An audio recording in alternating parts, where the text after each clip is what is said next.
Lieutenant Commander Jake Mitchell crouched behind the concrete barrier, sweat mixing with camouflage paint on his weathered face. The humid air of the Central American jungle pressed against his tactical gear like a suffocating blanket. Through his night vision goggles, he could see the compound spread out below their elevated position. Intelligence had been clear. This wasn't just another drug operation. The facility housed weapons that could destabilize the entire region. His team of 8 Navy SEALs had been inserted 12 hours ago via helicopter drop 3 miles from the target. The mission seemed straightforward on paper. Infiltrate the compound, secure the weapons cache, and neutralize any threats. But Jake had learned long ago that no mission was ever as simple as it appeared in the briefing room back at Coronado. Sergeant First Class Tommy Rodriguez crawled up beside him, his rifle held low. Thermal imaging shows at least 40 hostiles in the main building. He whispered, his voice barely audible even at close range. That's double what intelligence reported. Jake nodded grimly. Rodriguez had been with his team for 3 years, a tough kid from East L.A. who could put 3 rounds through a quarter at 200 meters. If Tommy said there were 40 targets, there were 40 targets. What about the perimeter guards? Jake asked, adjusting his earpiece. 6 roving patrols, all armed with automatic weapons.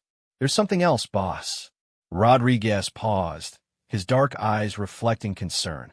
The weapons signature we're picking up, it's not just small arms. These guys have heavy artillery down there. The mission had started going sideways before they'd even left the helicopter. Their intelligence officer, Captain Sarah Chun, had received updated satellite imagery just as they were preparing to insert. The compound that was supposed to house a small-time arms dealer now looked like a military installation. Guard towers had been constructed since the last surveillance photos. Motion sensors dotted the fence line. This wasn't the work of local criminals. This had government backing. Jake's radio crackled softly. Alpha Leader, this is Overwatch. The voice belonged to Staff Sergeant Marcus Williams, their sniper positioned on the ridge 800 meters east of the compound. Williams was a farm boy from Iowa who had never missed a shot that mattered. Go ahead, Overwatch, Jake responded. I've got visual on what appears to be a command structure on the north side of the main building. Multiple antennas, satellite dishes. This place is wired for serious communication. The pieces weren't adding up. Jake had been a SEAL for 12 years, leading special operations teams for the last 5. He learned to trust his instincts, and right now those instincts were screaming that they were walking into something much bigger than advertised. Petty Officer Second Class Kevin Murphy slithered up to their position, his Irish accent barely detectable after years of military training. Boss, we've got movement on the south side. Looks like they're rotating guards every 30 minutes. Not every hour like Intel said. Murphy was their communications specialist, technical wizard who could hack into almost any system. He'd grown up in Boston, the son of a police officer and a nurse, and had joined the Navy to see the world. So far, that world had been mostly conflict zones and covert operations. Jake surveyed his team's positions. Each man was a specialist, handpicked for this unit after proving themselves in combat. Petty Officer First Class David Kim was their demolitions expert, a quiet professional who could calculate blast patterns in his head. Hospital Corpsman Second Class Alex Torres served as their medic, but could shoot as well as any of them. Petty Officer Third Class Nathan Brooks was their intelligence specialist, fluent in 6 languages and capable of blending into almost any local population. The 8th member of their team was positioned at their extraction point, Petty Officer Second Class Michael Foster. Foster was their contingency plan, ready to call in helicopter support or provide covering fire if the mission went bad. He was also their newest team member, having joined them just 2 months ago after their previous teammate was killed in Afghanistan. All stations, this is Alpha Leader, Jake whispered into his throat microphone. Mission parameters have changed. We're looking at a hardened target with significant defensive capabilities. Rules of engagement remain the same. We go in quiet, secure the package, and get out clean. The package wasn't just weapons. According to their briefing, the compound housed experimental ammunition that used depleted uranium cores. In the wrong hands, these rounds could penetrate any body armor currently in use by U.S. forces. The implications were catastrophic. Jake had seen the classified reports. Similar ammunition had already been used against American contractors in 3 different countries. Each incident had resulted in casualties that should have been prevented by standard protective gear. The trail of evidence had led intelligence agencies to this remote facility, hidden deep in jungle territory controlled by narco-terrorists. Alpha 2, what's your position? Jake asked, checking on Rodriguez's fire team. We're in position on the east side. Clear line of sight to the main entrance. I count 12 guards visible, probably twice that many inside. The compound was larger than their briefings had indicated. Satellite imagery showed a main building, 2 smaller structures, and what appeared to be an underground entrance. Recent construction suggested they were expanding operations. Whatever was happening here, it was accelerating. Jake's earpiece crackled again. This time it was Torres, their medic positioned with the 2nd fire team. Alpha Leader, I'm seeing medical supplies being moved into the smaller building. Clean room, equipment, surgical instruments.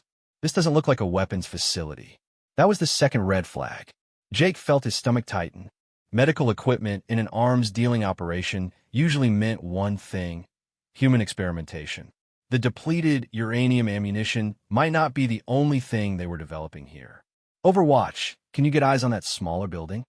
Jake asked Williams. Negative, Alpha Leader. Too much tree cover for my position. But I'm seeing increased activity around the main building. Looks like they might be preparing to move something. Time was running out.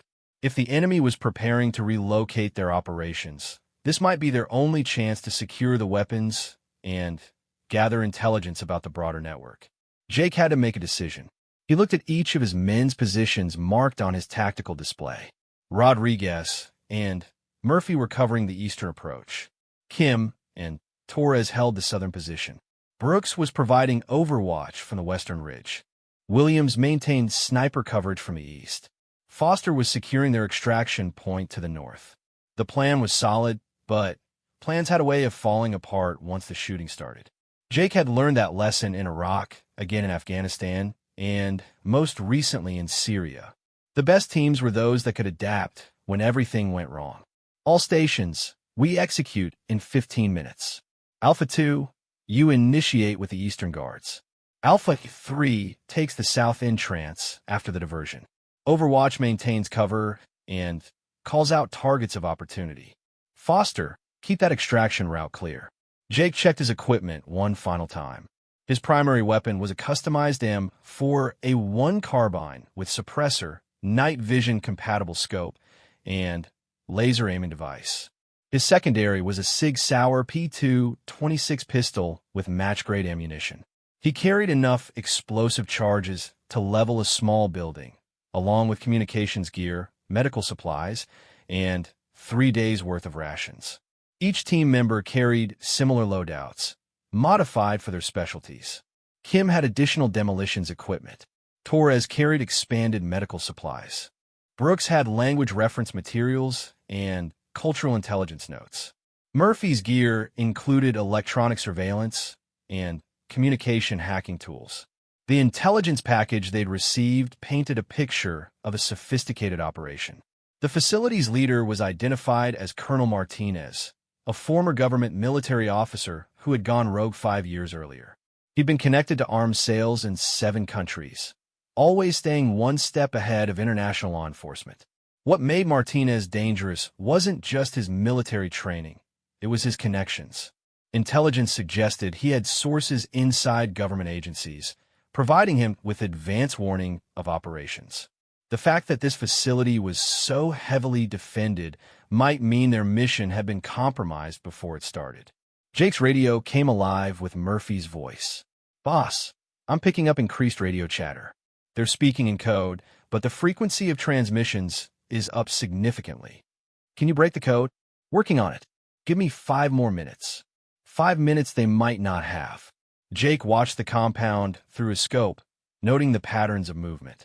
The guards were alert, but not panicked. If they knew about the SEAL team's presence, they were hiding it well. The jungle around them was alive with sounds. Insects, night birds, the distant rustle of animals moving through the undergrowth. These natural sounds provided perfect cover for their approach, but they also masked any enemy movement.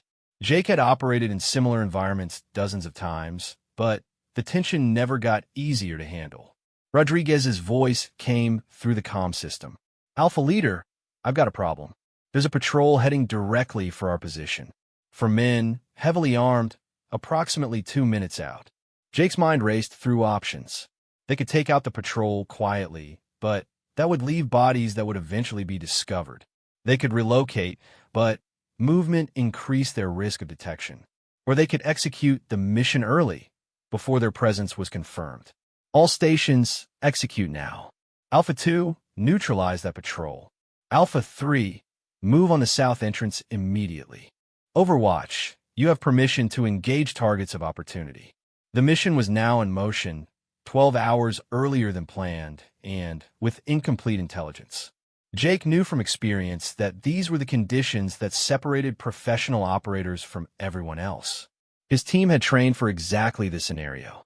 Williams' rifle spoke first, a suppressed crack that barely registered above the jungle noise. Through his scope, Jake saw one of the perimeter guards drop silently. Rodriguez's team moved like shadows, eliminating the approaching patrol with efficiency that came from years of training and combat experience. Kim and Torres breached the southern entrance using shaped charges that created minimal noise, but maximum effect. Their entry was textbook perfect, fast, violent, and controlled. Within seconds, they had secured the immediate area and were advancing toward their primary objective. Jake and his element moved toward the main building, using the confusion created by the other team's actions. The guard were reacting to multiple contact points, unable to coordinate an effective response. This was exactly how special operations were supposed to work: speed, surprise, and overwhelming force applied at critical points. But as they approached the main building, Jake realized their intelligence had missed something crucial. The building wasn't just fortified, it was designed like a bunker. Steel-reinforced concrete walls, blast-resistant windows, and what appeared to be an underground component that extended much deeper than satellite imagery had revealed. "Alpha Leader, we've got a problem." Murphy's voice was urgent. "I've cracked their communications. This isn't just an arms-dealing operation. They're expecting a high-value shipment tonight. Something called Package Damascus." Damascus. Jake felt ice form in his stomach. That was the code name intelligence had assigned to a missing weapons scientist who had disappeared from a government facility 6 months ago. Dr. Elizabeth Reeves was an expert in advanced ballistics and armor-penetrating technologies. If she was here, willingly or otherwise, the implications went far beyond illegal arms sales. The mission had just transformed from a weapons seizure to a potential rescue operation. But Jake's team was already committed, already inside the compound's perimeter. There was no going back now. As his team moved through the compound, Jake couldn't shake the feeling that they were being watched. Not by the guards they were systematically neutralizing, but by someone else. Someone who had been expecting them. The jungle suddenly seemed much more dangerous than when they'd arrived. The first indication that something was catastrophically wrong came when Rodriguez's team reached the main building's eastern entrance. Instead of finding a standard door with minimal security, they discovered a reinforced steel barrier that looked like it belonged on a bank vault. The electronic lock system was military-grade, far beyond anything a typical arms dealer would install. "Alpha Leader, this isn't adding up," Rodriguez whispered into his throat microphone. "This door would stop a tank round. We're looking at government-level security here." Jake felt his tactical situation deteriorating rapidly. Through his night vision scope, he watched Murphy work frantically on the compound's communication system. The radio chatter Murphy had been monitoring suddenly stopped, complete communications blackout. In Jake's experience, that meant one of two things. Either the enemy was preparing to surrender, or they were about to spring a trap. "Murphy, what's your status on those communications?" "They've gone silent, boss. Either their equipment failed, which I doubt, or if they switched to a different system entirely.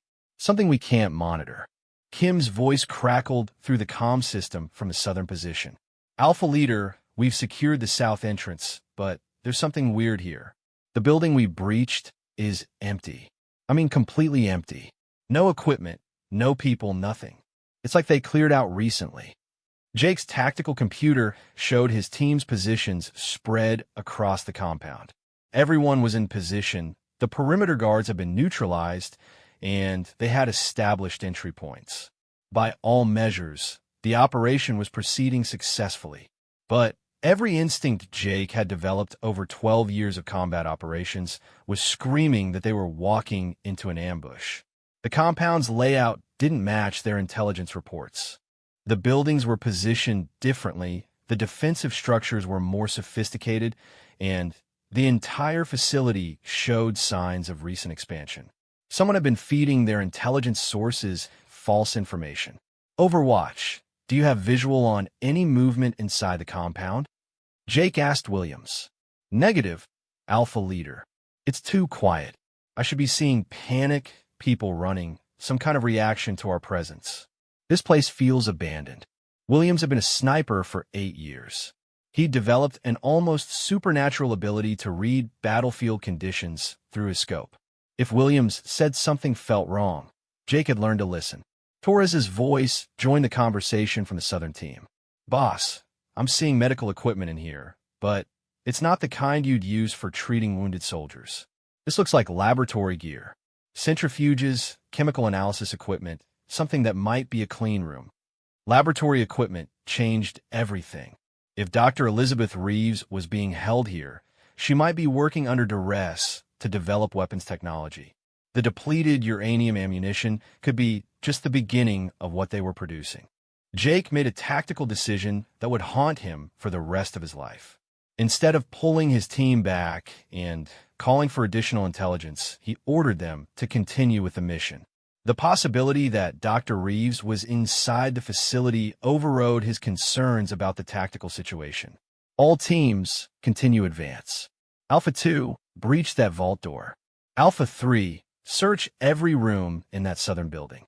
I want to know what kind of research was happening here. Rodriguez's team used shaped charges to attack the vault door. The explosion was louder than Jake would have preferred, but the door held. Kim's demolitions expertise was needed. Alpha Leader, this is Alpha 2. We need heavier charges. This door is designed to withstand military-grade explosives. Alpha 3, can you assist? Kim and Torres moved quickly between buildings, using the cover of shadows and their suppressed weapons to eliminate 2 additional guards they encountered. The guards were better trained than typical mercenaries, moving with military precision and carrying communication equipment that suggested coordination with a command structure. When Kim reached the vault door, his expression was grim. Boss, this is a problem. This door isn't just reinforced. It's designed to survive a direct artillery hit. Opening it is going to take time and make a lot of noise. Time they didn't have. Jake's tactical timeline showed they'd been in the compound for 18 minutes. Standard operating procedure called for extraction within 30 minutes to avoid enemy reinforcement.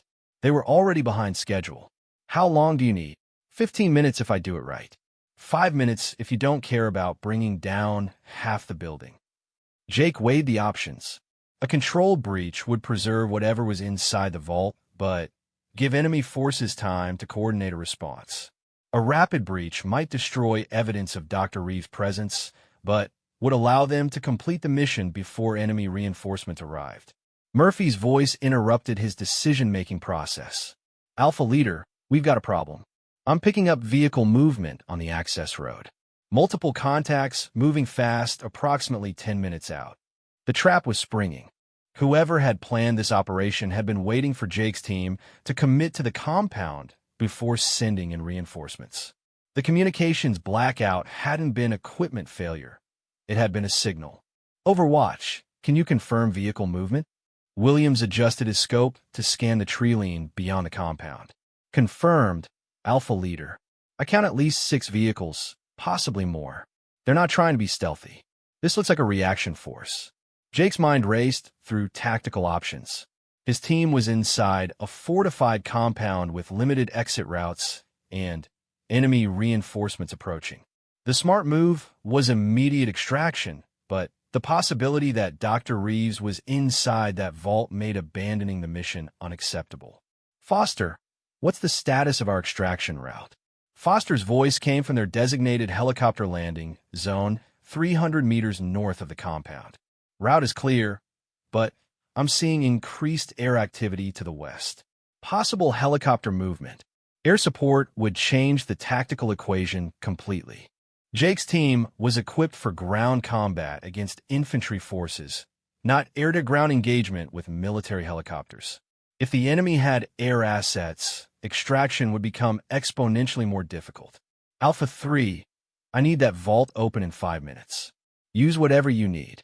Kim didn't respond verbally, but Jake could see through his scope as Kim placed significantly more explosive charges around the vault door. The blast would be heard for miles, but stealth was no longer an option. Torres continued searching the southern building, discovering what appeared to be living quarters designed for a single occupant. The room contained personal items belonging to a woman, clothing, toiletries, and, most importantly, a photograph of Dr. Elizabeth Reeves with what appeared to be her family. "Alpha Leader, she was here. Recent occupation, maybe within the last few days." The confirmation that Dr. Reeves had been at the facility validated their intelligence, but raised new questions. If she'd been moved recently, where had they taken her? The incoming vehicles could be transporting her to a new location.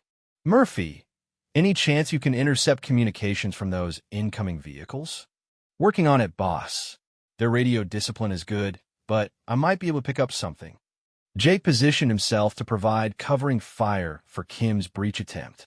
The explosive charges were placed with mathematical precision around the vault door's weakest points. Kim had calculated the blast to penetrate the door while minimizing damage to whatever lay beyond. "All stations, prepare for breach. Overwatch, maintain visual on those incoming vehicles. Foster, prep for immediate extraction once we secure the package." The explosion lit up the night sky like daylight for 3 seconds. The vault door, despite its impressive construction, buckled and fell inward. Kim had succeeded in creating an opening large enough for the team to enter. But what they found inside made Jake's blood run cold. The vault was indeed a laboratory, but not for weapons development. Banks of computer servers lined the walls, their cooling systems humming quietly. Multiple workstations showed evidence of recent activity, papers scattered, computer screens still glowing, coffee cups half full. And chained to one of the workstations was a chair that had obviously been occupied recently. Restraints designed to hold a human being were cut, suggesting whoever had been confined there had been moved in haste. "She was here," Torres confirmed, examining the restraints. "These chains are warm. They moved her maybe an hour ago." Jake felt the mission slipping away from them. Dr. Reeves had been within their reach, but enemy intelligence had been better. Whoever was running this operation had known the SEAL team was coming and had relocated their primary asset before the raid. "What about the servers? Can we extract data?" Murphy was already connecting portable drives to the computer systems. "Some of it, boss. But these systems are designed to wipe themselves if tampered with. I'm getting what I can, but it's not going to be everything." William's voice cut through their work with urgent precision. "Alpha Leader, those vehicles are 5 minutes out, and I'm now seeing air assets on the horizon. We need to move." The tactical situation had become untenable. Jake's team was inside a fortified compound with enemy forces approaching from multiple directions. They had confirmed Dr. Reeves' presence, but had arrived too late to rescue her. The best they could accomplish was extracting whatever intelligence Murphy could gather from the computer systems. 2 minutes, Murphy.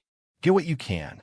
Kim was examining the laboratory equipment, photographing serial numbers, and collecting samples of chemicals. Torres documented the restraint system and gathered personal items that might provide clues to Dr. Reeves' condition. Rodriguez maintained perimeter security while Brooks searched for paper documents.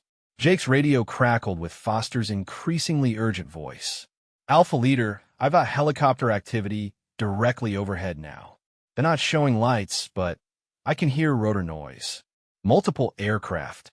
The enemy wasn't just sending ground reinforcements. They were deploying air assets to prevent extraction. Jake's team was about to be trapped inside the compound with nowhere to run. All stations, prepare for emergency extraction. We move in 60 seconds. Murphy disconnected his equipment and shouldered his pack. I've got maybe 30% of their data. It's something, but not everything. Kim gathered his explosive samples and photographic evidence. Torres collected Dr. Reeves' personal items and medical records. Rodriguez and Brooks prepared to provide covering fire for their withdrawal. But as they prepared to leave the vault, the compound's lights suddenly blazed to life. Floodlights illuminated every approach route, eliminating the darkness that had been their primary advantage. Over the compound's loudspeaker system, a voice spoke in accented English. American soldiers, you're surrounded. Drop your weapons and surrender. You will not be harmed if you comply immediately. Jake recognized the voice from intelligence briefings. Colonel Martinez, the facility's commander. The man was addressing them personally, which meant he not only knew they were there, but had been expecting them specifically. This is your final warning. Surrender now, or we will be forced to take action. Through his scope, Jake could see muzzle flashes from the tree-line around the compound. The enemy wasn't just surrounding them. They were already in position to prevent any escape attempt. His team was trapped, outnumbered, and facing an enemy that had been prepared for their arrival. William's voice was calm despite the desperate situation. Alpha Leader, I count at least 40 enemy combatants in the tree-line. They've got us surrounded completely. Jake looked around at his team members. Each man was a professional who had faced impossible odds before. They were outnumbered 4-1, trapped inside an enemy facility with air and ground reinforcements closing their position. Standard military doctrine would call for surrender to preserve lives. But Jake had never surrendered in his life, and he wasn't about to start. All stations, we fight our way out. Overwatch, you have permission to engage any target that threatens team extraction. Alpha 2 and 3 prepare for movement under fire. The words had barely left his mouth when the first enemy rounds started impacting around their position. The trap was complete, and the battle for survival had begun. The first sustained burst of automatic weapons fire shredded the concrete wall just inches from Jake's head, sending fragments of debris across his face shield. His team was pinned inside the laboratory vault with enemy forces closing from all directions. The tactical situation had degraded from challenging to desperate in a matter of seconds. Contact left. Contact right. Rodriguez's voice was sharp and controlled despite the intensity of incoming fire. His team was engaging targets from the eastern tree-line, their suppressed weapons providing some concealment of their exact positions. But with the compound now fully illuminated, concealment was rapidly becoming impossible. Jake pressed himself against the vault's interior wall and activated his tactical display. Red icons representing enemy positions were appearing faster than his system could track them. The compound was surrounded by at least 40 hostile combatants, with more arriving every minute. Vehicle movement on the access road had increased to what appeared to be convoy strength. Murphy, can you kill these lights? Murphy was crouched behind a server rack, his laptop connected to the compound's electrical system. Working on it, boss. Their system is hardened against cyber attack, but I might be able to overload the transformers. Sparks flew from Murphy's position as enemy rounds found the server equipment he was using for cover. The sophisticated computer systems that had housed Dr. Reeves' research were being systematically destroyed by gunfire and explosive devices thrown through the vault opening. Kim had positioned himself at the vault entrance, using shaped charges to create defensive positions in the doorway.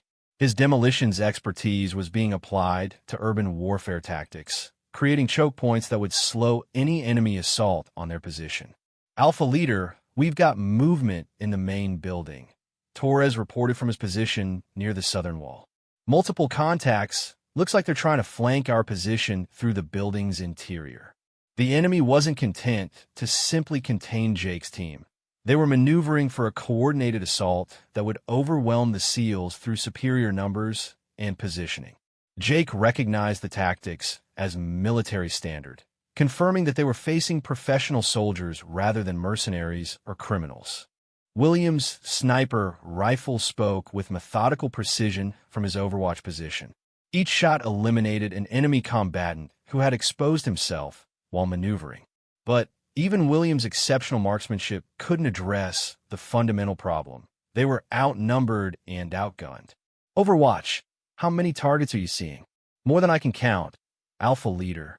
They're using proper infantry tactics, advancing under covering fire, maintaining tactical spacing. These aren't amateurs. Jake's worst fears were being confirmed. The facility wasn't just an illegal arms dealing operation. It was a military installation with professional soldiers providing security. The implications went far beyond their current tactical situation.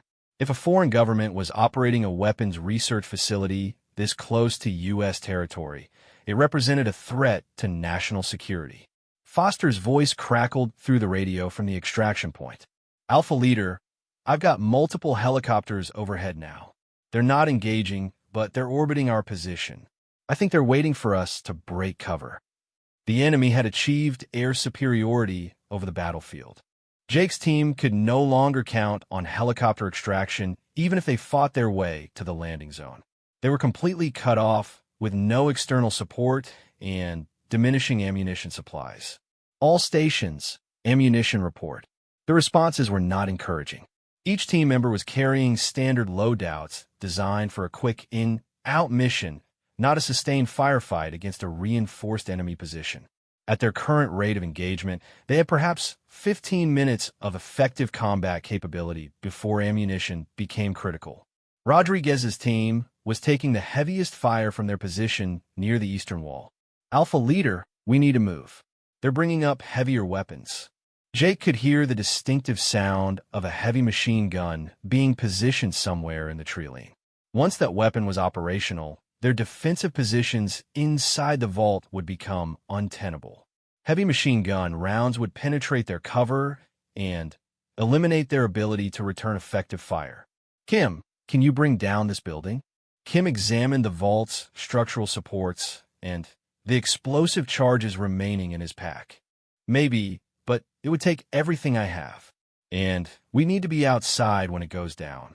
Bringing down the building would eliminate the laboratory and any remaining evidence of Dr. Reeves' research, but it would also destroy their only defensive position.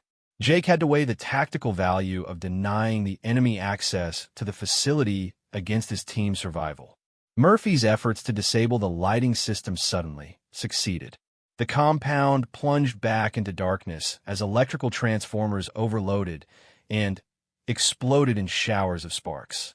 Night vision equipment once again became the determining factor in target acquisition. Good work, Murphy.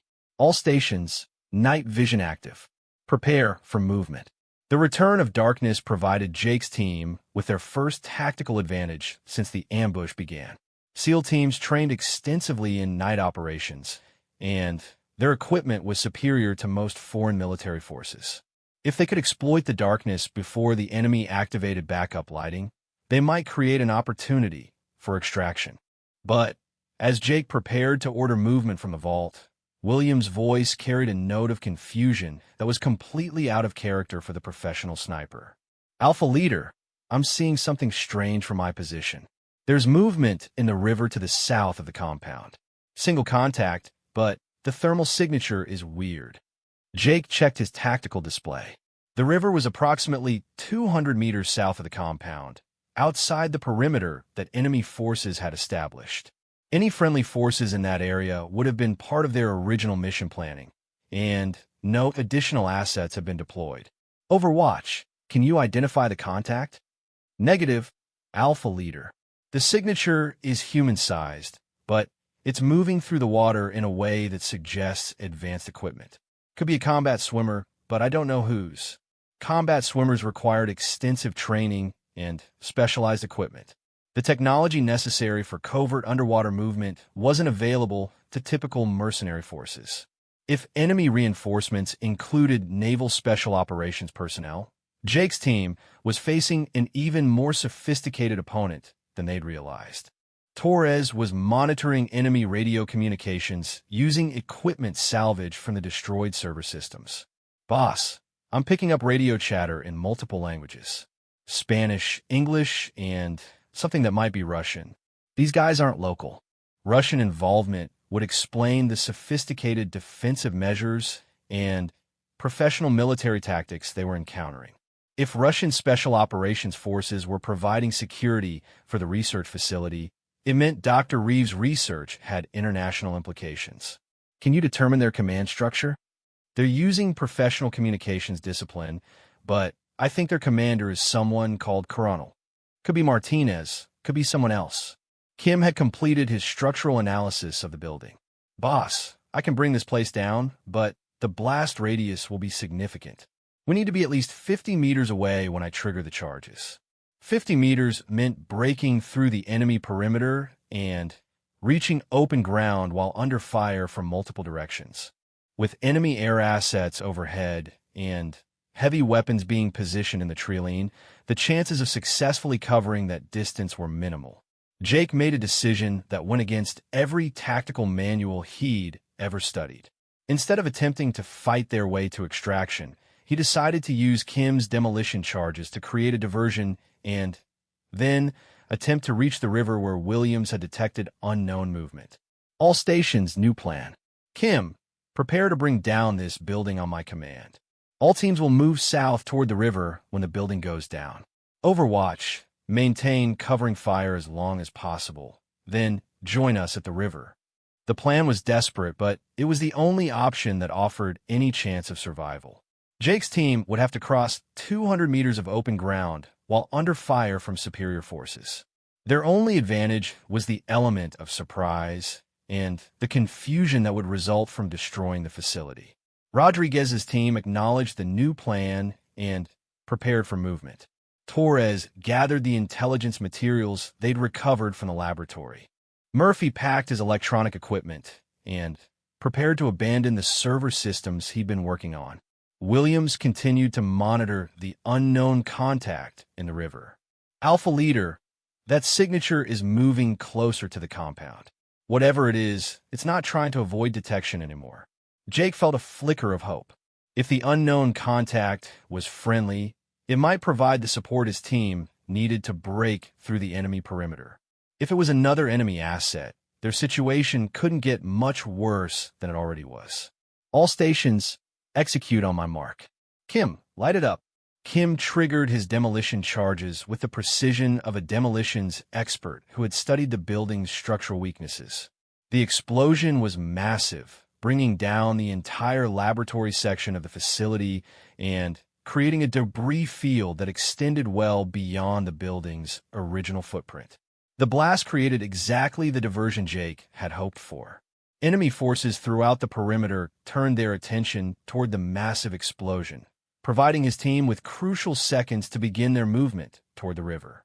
But as they emerged from the destroyed building and began crossing open ground, the heavy machine gun Jake had been worried about opened fire. Tracer rounds lit up the night sky as enemy forces attempted to cut off their retreat. Rodriguez went down first, hit in the leg by machine gun fire. Torres immediately moved to provide medical assistance while maintaining return fire toward enemy positions. Kim continued placing explosive charges as they moved, creating additional diversions and slowing enemy pursuit. Murphy's communication equipment allowed him to monitor enemy radio traffic as they ran. "They're calling in air support. Helicopters are moving to intercept us." Jake could hear helicopter rotor noise getting closer as enemy air assets prepared to engage. His team was in the open, moving across ground that provided no concealment from aerial observation. They had perhaps 30 seconds before helicopter-mounted weapons would turn their retreat into a massacre.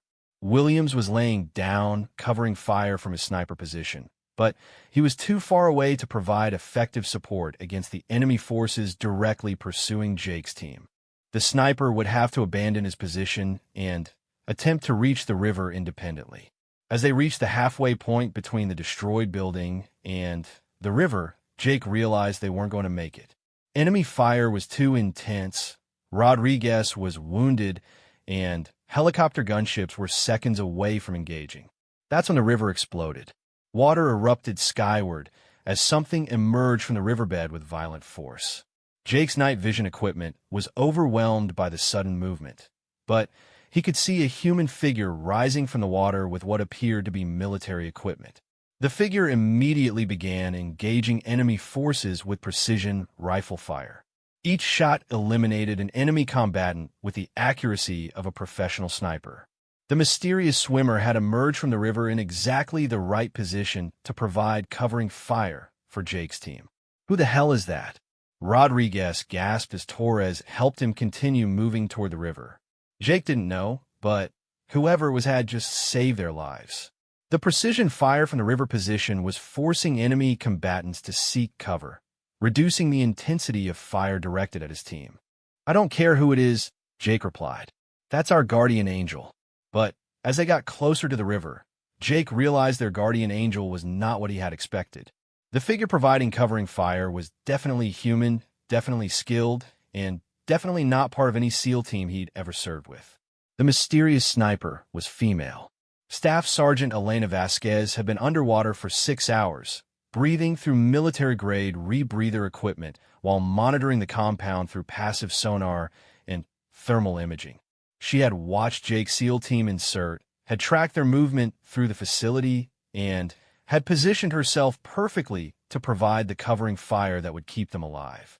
But Jake Mitchell had no idea who she was or why she was there. Elena emerged from the river like a force of nature, her ghillie suit dripping with water and river vegetation that had provided perfect camouflage during her approach. Her rifle was a custom-built precision weapon that she had carried through 4 combat deployments and 37 confirmed kills. Tonight, she was adding to that count with methodical efficiency. Her first shot eliminated the heavy machine gun operator who had been devastating Jake's team. The second shot took out his assistant gunner. The third shot forced the entire enemy fire team to abandon their position and seek cover deeper in the tree line.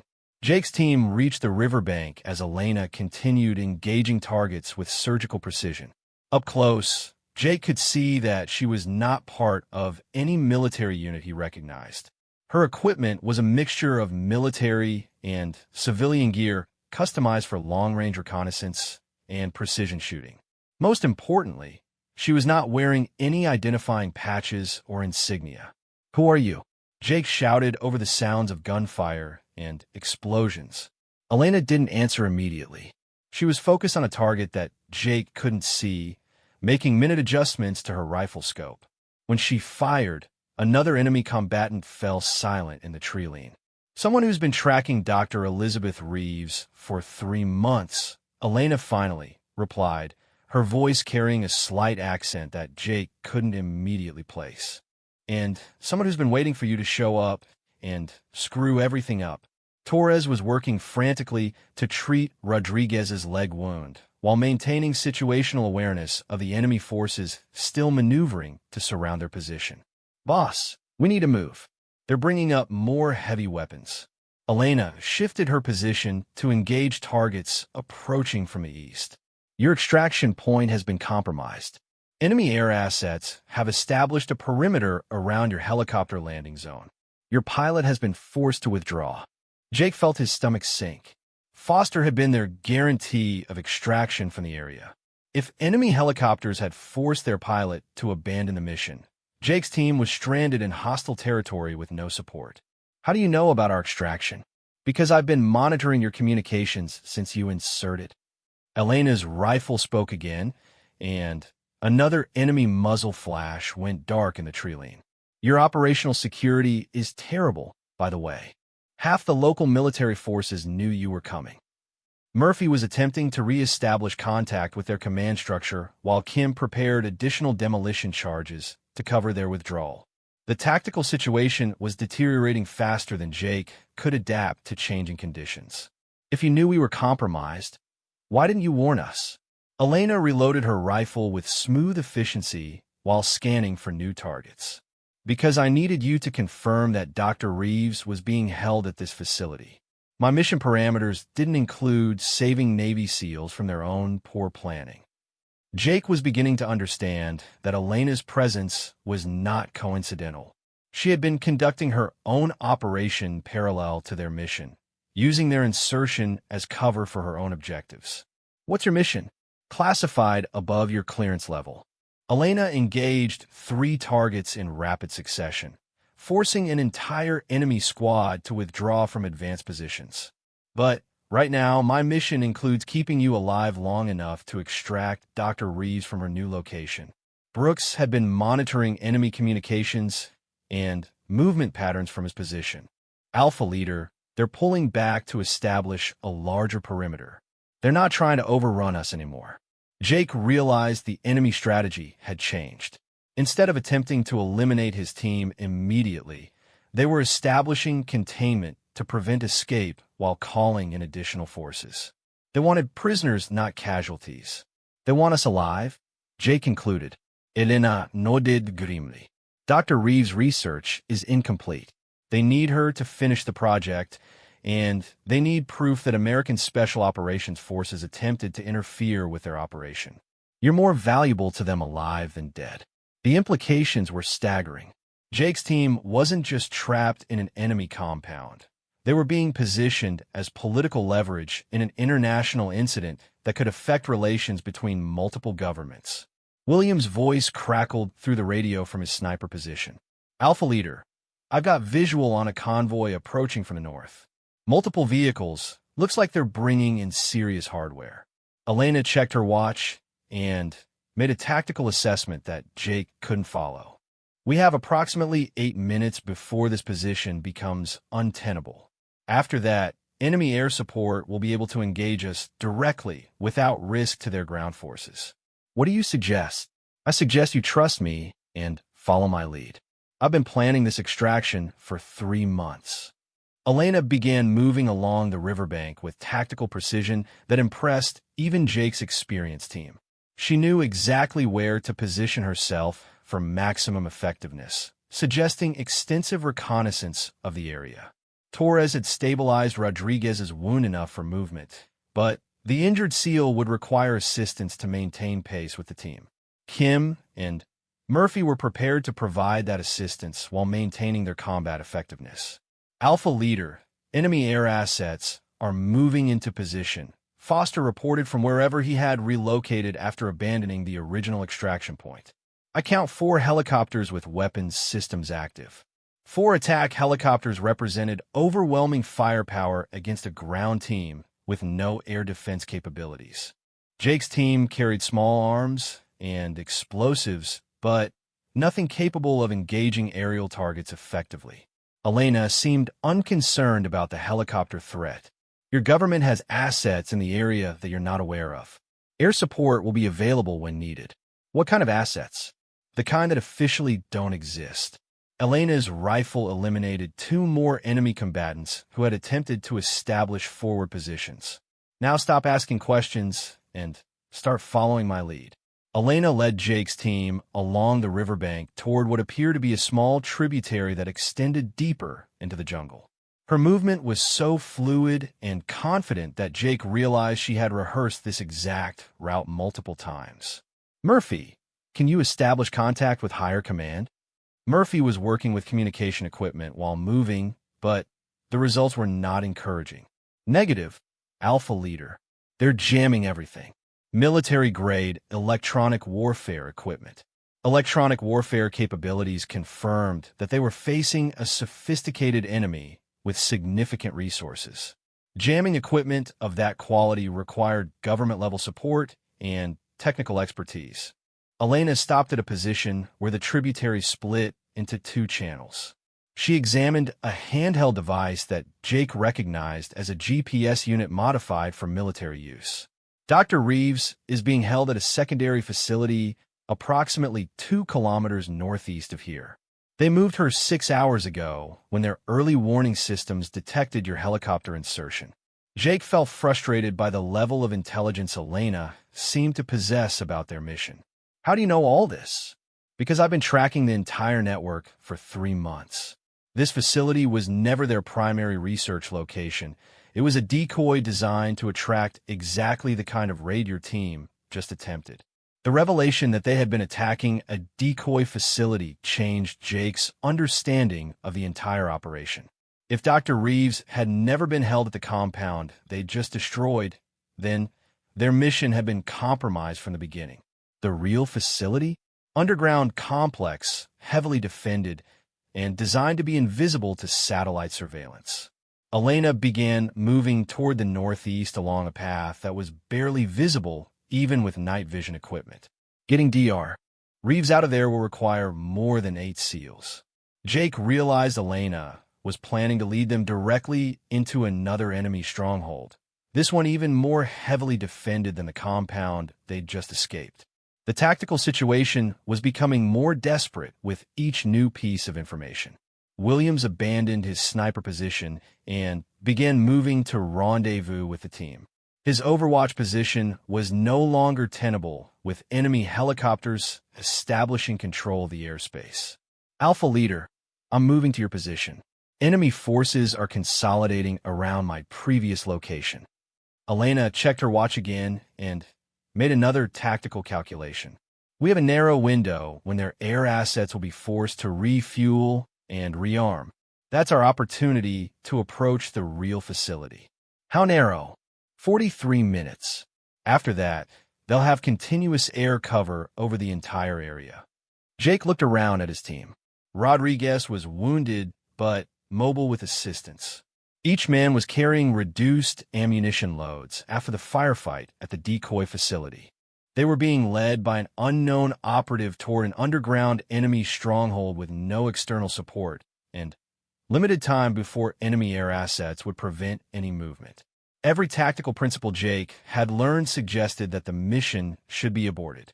His team should focus on escape and evasion until they could reach a safe extraction point.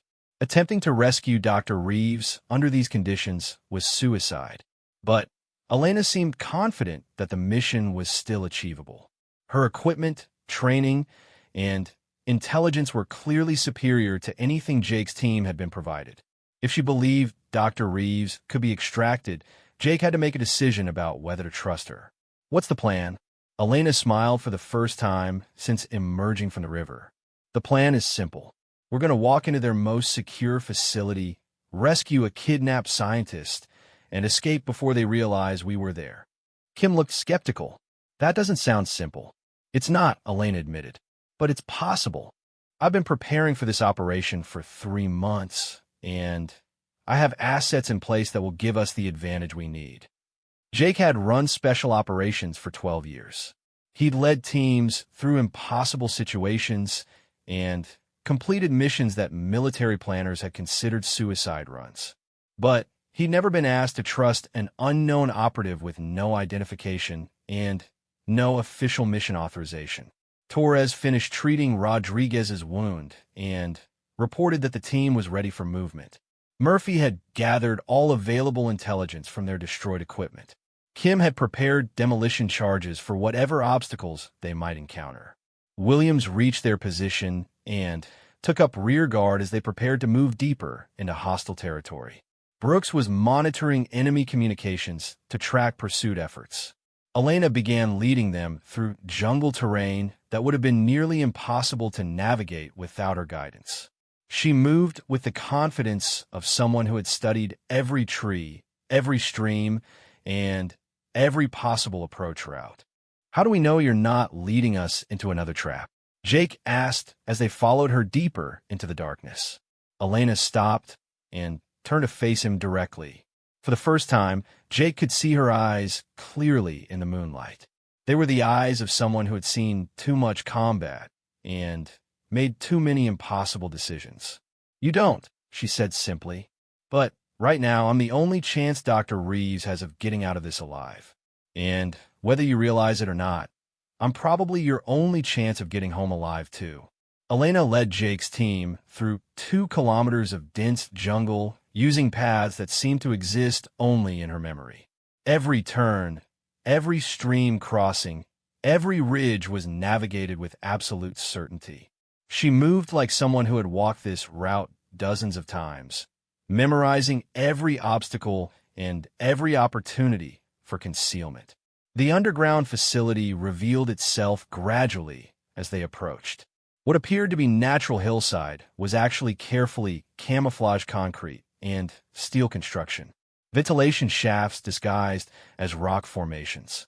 Guard positions that looked like hunting blinds. An entire military installation hidden beneath what satellite imagery would show as empty jungle. "How did you find this place?" Jake whispered as they observed the facility from a concealed position 50 meters away. Elena was studying the guard positions through military-grade night vision optics. 3 months ago, Dr. Reeves managed to transmit a single GPS coordinate before her communications were cut off. It took me 6 weeks to identify what was at these coordinates. Jake counted at least 12 visible guard positions around the facility's entrance points. Unlike the mercenaries at the decoy compound, these guards moved with the discipline of elite military units.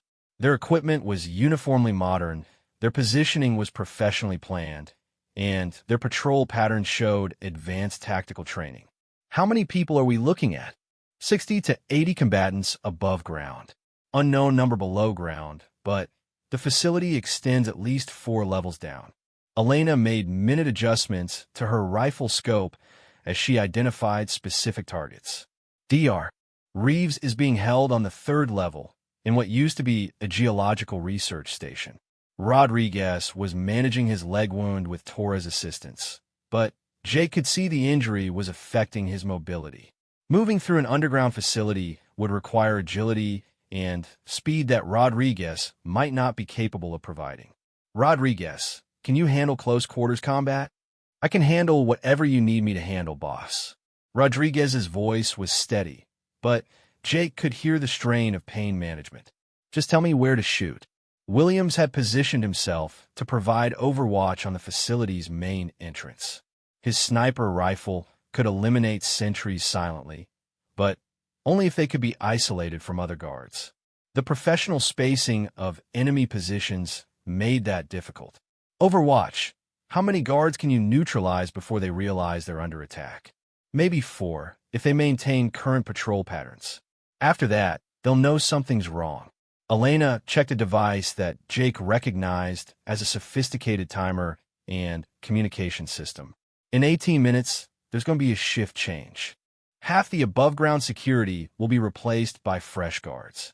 During that transition, we'll have approximately 90 seconds when guard positions are undermanned."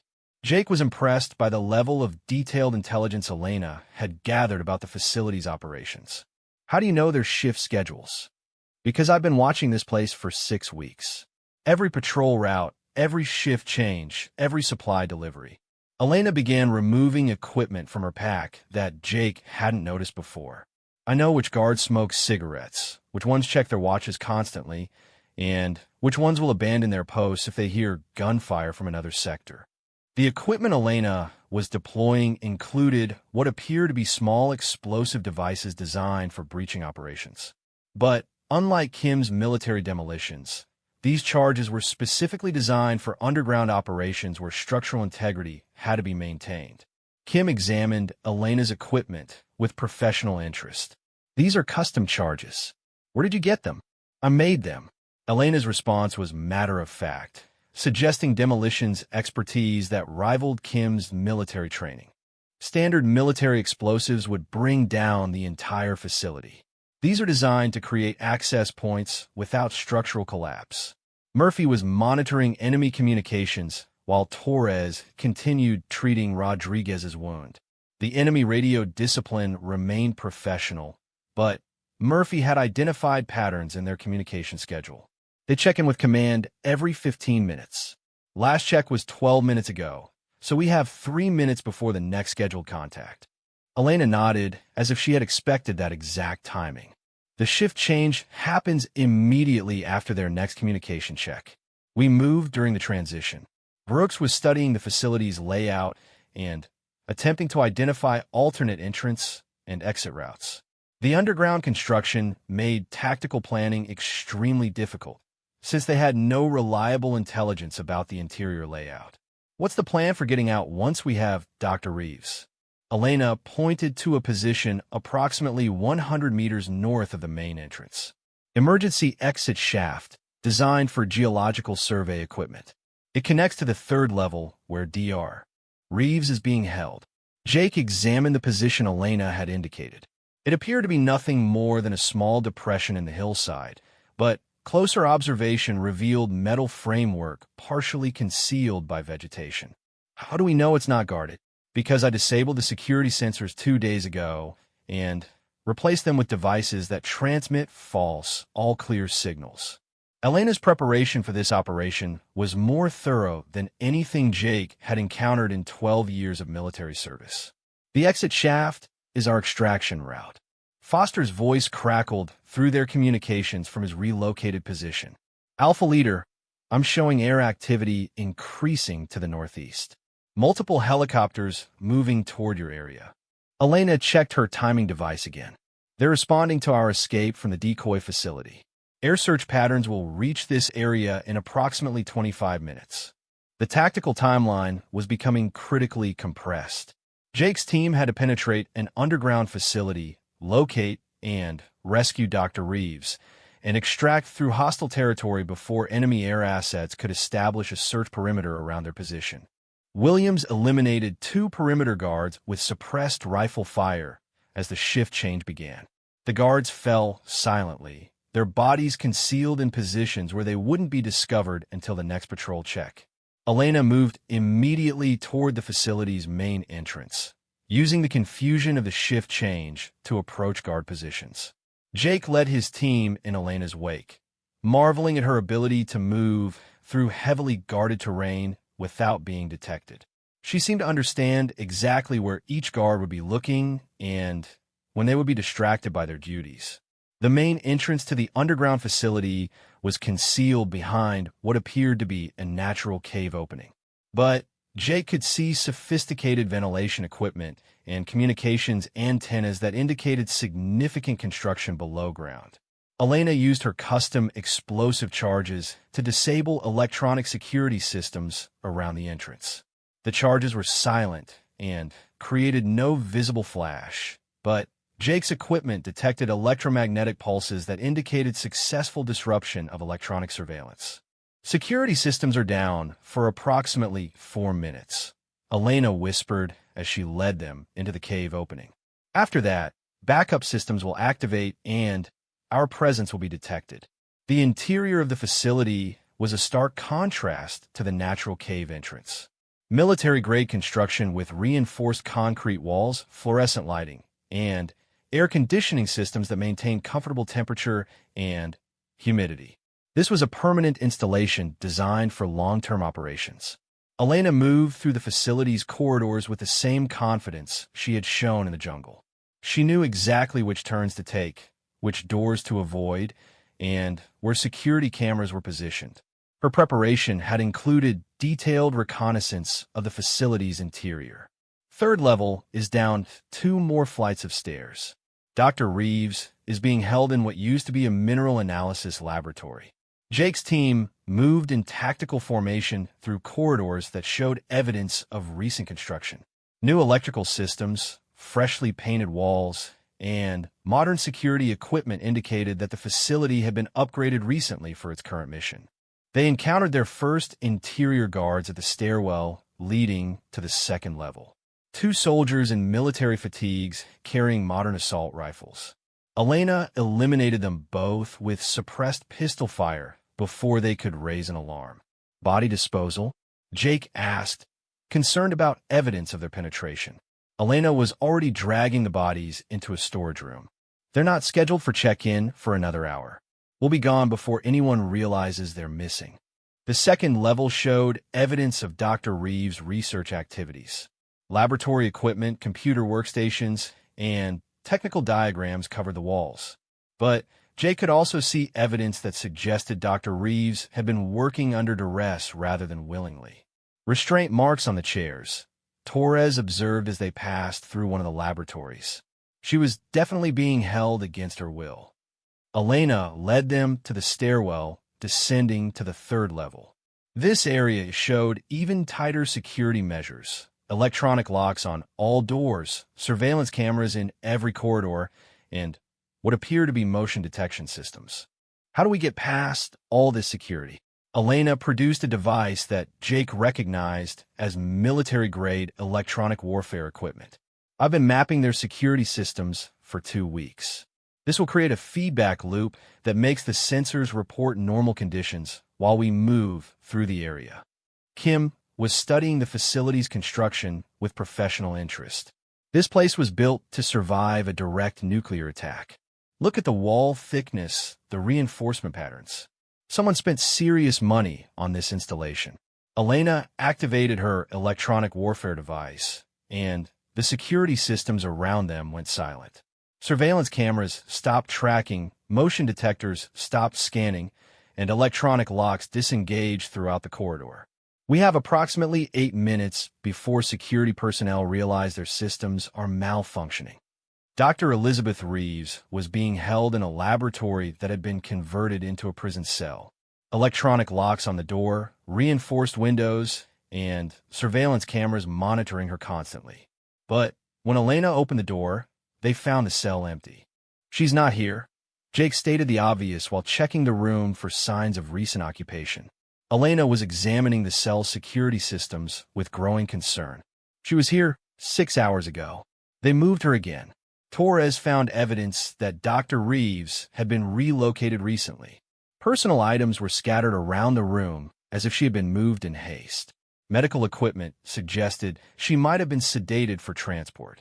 Where would they take her?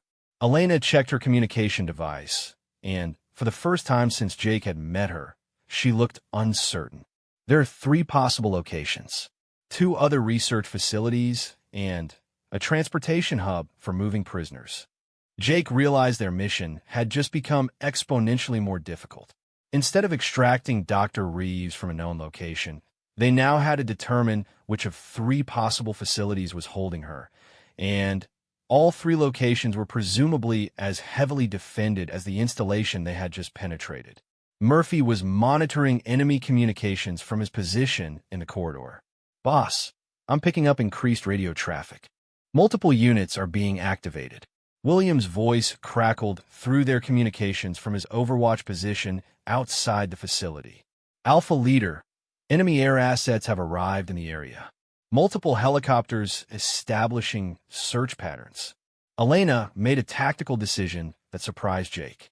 Instead of attempting to extract immediately, she began accessing the computer systems in Dr. Reeves' former cell. "What are you doing?" "Finding out where they took her." Elena's fingers moved across the computer keyboard with the skill of a professional intelligence operative. These systems contain transportation logs and prisoner movement orders. Jake watched Elena work while monitoring the tactical situation. His team was inside an enemy underground facility with air assets overhead and ground forces likely responding to their penetration. Every additional minute they spent underground decreased their chances of successful extraction. "Found her," Elena announced after 3 minutes of computer work. "Transportation hub, 7 kilometers northeast of here." She was moved there 2 hours ago for relocation to a facility outside the country. Outside the country meant DR. Reeves would be beyond reach of any rescue operation. If she was transported across international borders, recovering her would become a diplomatic rather than military matter. "How long do we have?" Elena checked the transportation schedules she had accessed through the computer system. "Transport aircraft is scheduled to depart in 47 minutes. Jake looked around at his team. Rodriguez was wounded, but functional. Each man was carrying reduced ammunition after the firefight at the decoy facility. They had penetrated 2 enemy installations and were now being asked to assault a 3rd facility against a compressed timeline. Elena was already preparing to leave the facility through the emergency exit she had identified. "We can reach the transportation hub in 30 minutes if we move immediately." Jake made a decision that would define the rest of his military career. Instead of prioritizing his team's safety by attempting extraction, he chose to continue the mission and attempt to rescue Dr. Reeves before she could be transported beyond their reach. All stations, we continue the mission. Dr. Reeves' extraction is priority 1. Elena smiled as she led them toward the emergency exit shaft. I was hoping you'd say that. But as they emerged from the underground facility into the night air, Jake realized that Elena had been expecting his decision. Her preparation, her equipment, and her timing suggested that she had always planned for the mission to extend to the transportation hub. Elena wasn't just an unknown operative who had appeared to help them. She was someone who had been manipulating their mission from the beginning to achieve her own objectives. And Jake was beginning to understand that those objectives went far beyond rescuing Dr. Elizabeth Reeves.